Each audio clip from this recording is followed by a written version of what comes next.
Okay, here's what I'm gonna do. I'm gonna try this just for fun to see how it goes. I'm gonna make homemade macaroni and cheese for the kids tonight, and show you how to do it. So if this doesn't work out, it's no big deal. It's no big deal.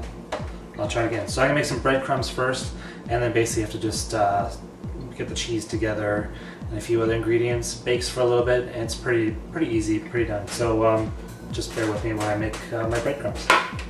I'm just gonna use sourdough for my breadcrumbs.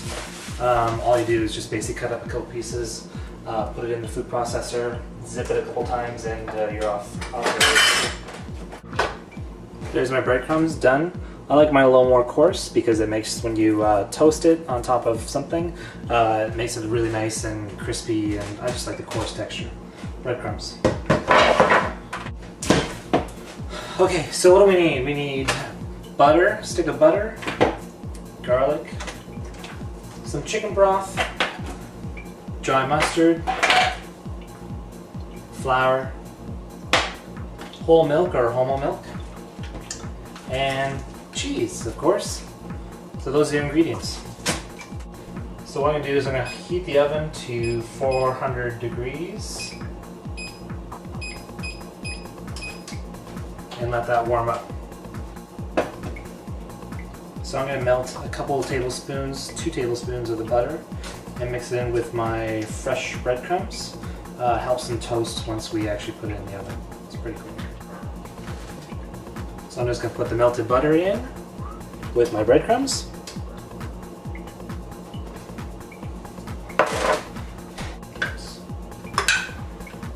Perfect. Now I just have to wait for my water to boil, so I can get my macaroni cooked. And then we basically add everything into the pot and then put it in the oven. So it's pretty quick and pretty easy. So I need about 4 cups of the Colby cheese, and I need about 2 cups of cheddar, the extra rolled cheddar. So I'm going to do all of this and then a bit of the extra rolled, and we'll see if we've got enough. So it's about 6 cups total. Fun time.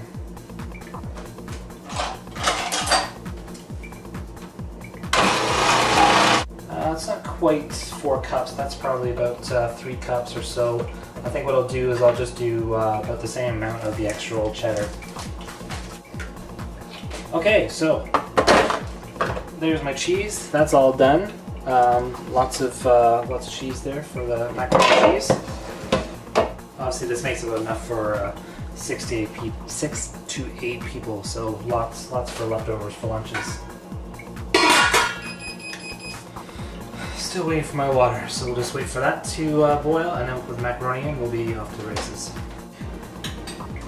Okay, so my water's finally boiling. I usually add some salt to my water when I do the pasta. It just helps with the flavoring of the pasta. It's sort of a personal preference. Some people don't add salt, but I do. I add salt once it's boiling. It doesn't really make any difference. It doesn't boil any faster if you add salt beforehand. So you need a pound of macaroni, so a whole bag, that's 450 grams. And we'll pour that in. It takes about 7 to 9 minutes, depending on how you like your pasta done.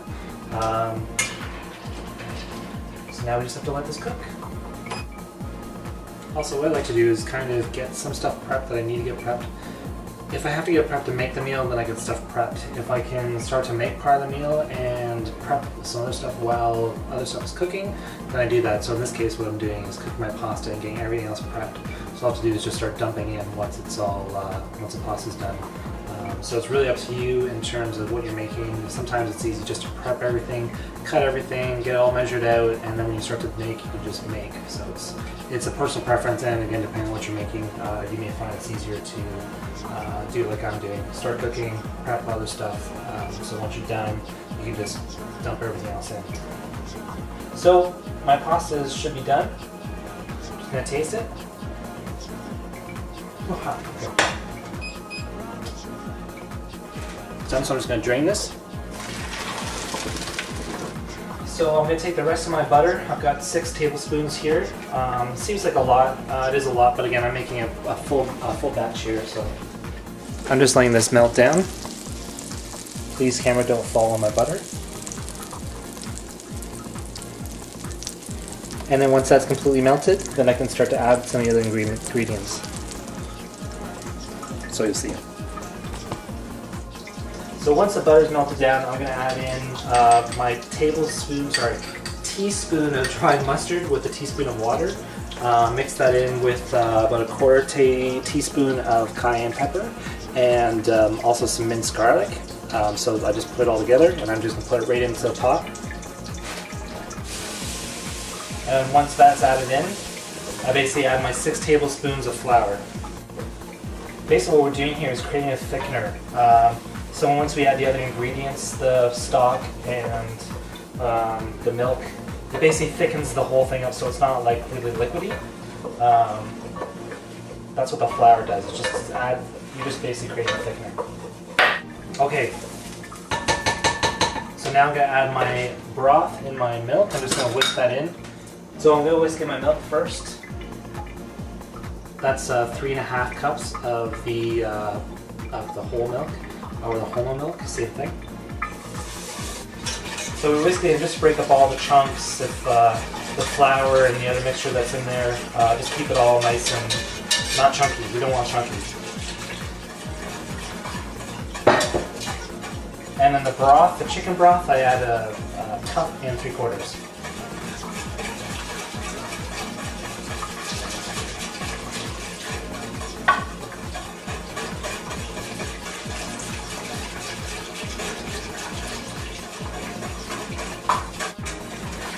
Takes about 6 minutes and it should start to just thicken up a bit. Once that's done, we basically take it off the heat. I add in my cheeses just so the cheeses get to melt. Add my macaroni back in, and then we put it into the casserole dishes. You can use like a 9x13, or I use two dishes just so I can freeze one and save it for another time. Okay, this is starting to get really nice and thick. I'll just show you so you can see.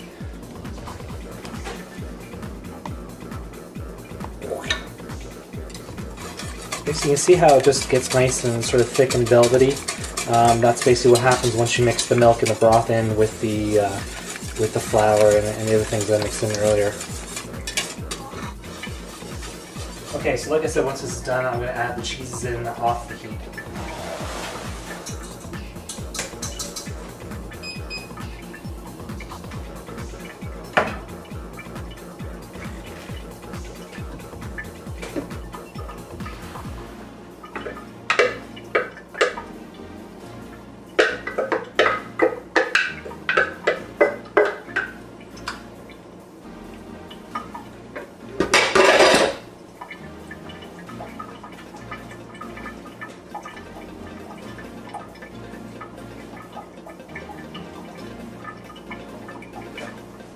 Awesome.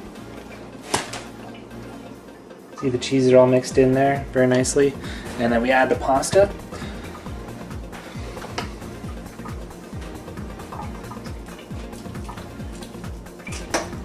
I'm just sort of breaking it apart because it's sort of got together here once it's been sitting for a while. And you want to break it apart in the pot too. You don't want big clumps of macaroni or anything like that. So you can grease these if you want. I don't bother. I just pour it right in.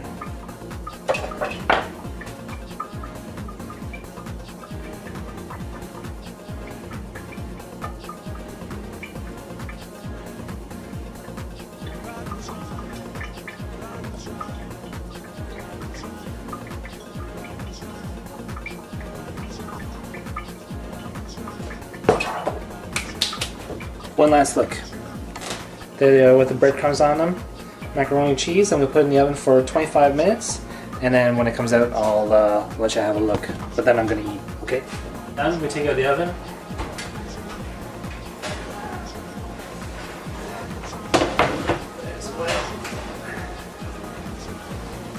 It's obviously very hot, so be careful. But there it is. You take a look. And basically now you need to let it rest for about 10 minutes and then you can serve it up. Look at that. Good luck. Let me know how you make out with yours. Thanks a lot.